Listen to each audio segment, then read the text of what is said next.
Hey friends, welcome back to our channel. I'm Rebecca and this is Bernie. This is my first solo video and that's because of some big exciting news that we're going to tell you about in an upcoming video. If you want in on that secret, subscribe, then you won't miss the next video. Today I want to talk to those of you with a following. Having a following means that you have attention, which I believe is the most sought after currency of our time. I'm jealous. I see so many influencers and creators out there with a captivated audience, but they struggle to monetize it. In this video, we're going to talk about the best ways to do so. I come from an entrepreneur's perspective. I'm the CEO of Pivot and Pilot Creative, and I've been running it for about 8 years now. I know, it's hard to tell. It's Botox. We launch iconic brands in the food, beauty, and apparel industries.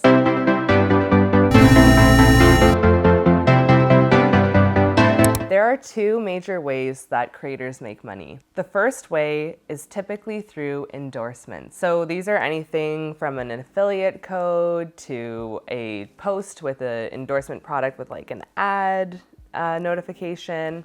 It could be YouTube reviews. Basically, when a creator is speaking favorably about a product and showing it and exposing it to their audience. This is in exchange for compensation from the brand itself. Some famous examples are Jeffree Star, right? He's a huge creator, albeit a controversial one, but he is no doubt an amazing entrepreneur who has successfully monetized their following. Jeffree Star started off by doing product endorsements. He would do makeup reviews where brands would send him free product in exchange for a review. This meant massive exposure to their audience. Another great example is Kylie Jenner, super famous socialite who will do endorsements like the very controversial flat tummy tea. She'll endorse certain designers by wearing them and tagging them in her Instagram posts. Or Emma Chamberlain, a YouTube creator who does a lot of endorsements with and collaborations with Gucci. Now let's get into the pros and cons of endorsing a product. The pros of endorsing a product is that there is almost no overhead. So you don't have to spend much money up front. You just stand to make a profit. Another pro is that you have a lot of flexibility when it comes to the brands and the products that you're working with. So if you're a beauty influencer who is really doing well with makeup, but then wants to transition to skincare, you can work with skincare companies and still change your content completely.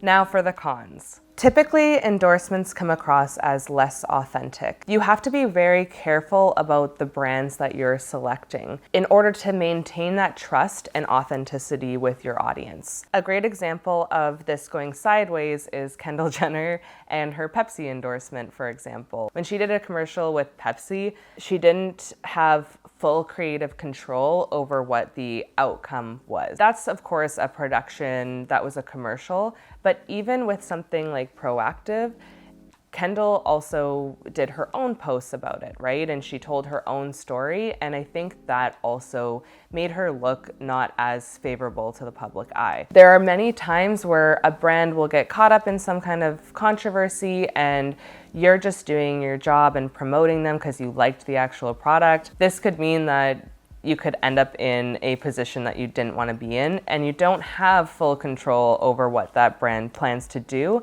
who they plan to work with, or what messaging they try to pump out. And you're forever going to be affiliated with that brand. By the same vein, brands have all the control in this relationship, and I mean, not all of the control. You can stand up for what kind of content you want to create, but at the end of the day, it's about pleasing that brand. It's a business transaction.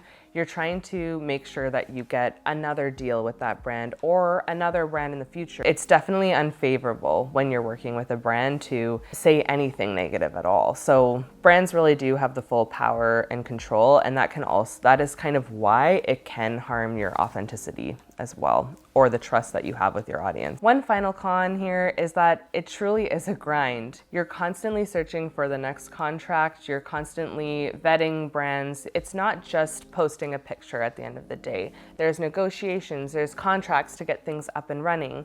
And at the end of the day, all of that work is for that brand's gain. You're not building equity in your own efforts. Every single brand deal is a one-off and you constantly have to search for the next one. The second way that creators make money is by launching your own product. A very famous example of this is Kylie Jenner. While she did start off endorsing products like Flat Tummy Tea, she is now really known for her lip kit and her Kylie Cosmetics line, which has become a massive multi-million-dollar company. And she's not the only creator that transitioned to becoming an entrepreneur in the product space. Let's think about those examples we said earlier. So Jeffree Star, while he started off endorsing other beauty brands, he really skyrocketed his financial success when he started his own line of products. There are many creators turned entrepreneurs outside of the beauty realm as well. The pros of starting your own brand and your own product line. You get to build a business you're passionate about and create a product that people will love. It's more rewarding than moving product for somebody else's gain. All of that work and effort is going back into your own product. It goes beyond money. It's about building a legacy for yourself. If I've learned anything from this crazy world of entrepreneurship and this crazy last few years of the pandemic, it's that we could all die tomorrow. Okay, so basically, I think it's important to do something you love in this life. If you're building a brand, you wake up every day knowing that you're going to be doing something you love. Another great thing about starting your own product line is that you stand to make way more money because you own everything. All of the profit from the sales are yours. You just have to tell your audience about it. If you have a great relationship with your audience and they're buying other people's products, imagine what they'll do to support your own business venture. This is something that we see with Emma Chamberlain, for example, when she launched her coffee product line. People can buy their coffee from anywhere. Her coffee is obviously a very high-end, delicious coffee. However, the true genius of this product is that Emma Chamberlain's always drinking coffee in her YouTube videos, so it was a perfect fit for her to start her own coffee line. When she launched her coffee line, Chamberlain Coffee, her fans were quick to jump on it and support her. Now for the cons. With great power comes great responsibility. Even though you have a lot more to gain in this situation, you are taking on all of the responsibility over whether or not this product succeeds. You hear stories of creators that choose the wrong factory and the product comes out subpar. That falls on you at the end of the day. So it's really important that you take time in creating your product and creating something that the market needs. You're not just creating something that will make you a quick buck. You need to think about the product being successful in the market in general. Think of your following as being an added boost to the success of that product. It's not like if you launch something subpar, your fan base is just gonna eat it up no matter what. Maybe there are some people that have that great of a following, but it's not how I would recommend approaching your business. You have to understand that at the end of the day, you are creating a business and you're kind of transitioning into entrepreneur mode. The thing is that launching your own product is still a grind. It's not going to be easy, but every day of hard work on building your product is still working on something that you have ownership in. You have the full reward to reap. Which one is better? That's really up to you. Most creators start off doing endorsements until they finally get that entrepreneurial itch and they want to do their own thing when they're ready to make their mark on the world and make a lot more money. It's also a great time when you're doing these endorsements to learn things like invoicing, contracts, negotiation, taxes, right? And then that way you're building your entrepreneurial skill set for the big game when you're launching your own product. Many creators that have their own product line, they actually continue to endorse other products too. It ends up being this dual income strategy. Want to learn more about what it takes to start a successful product line? Well, branding is the first step.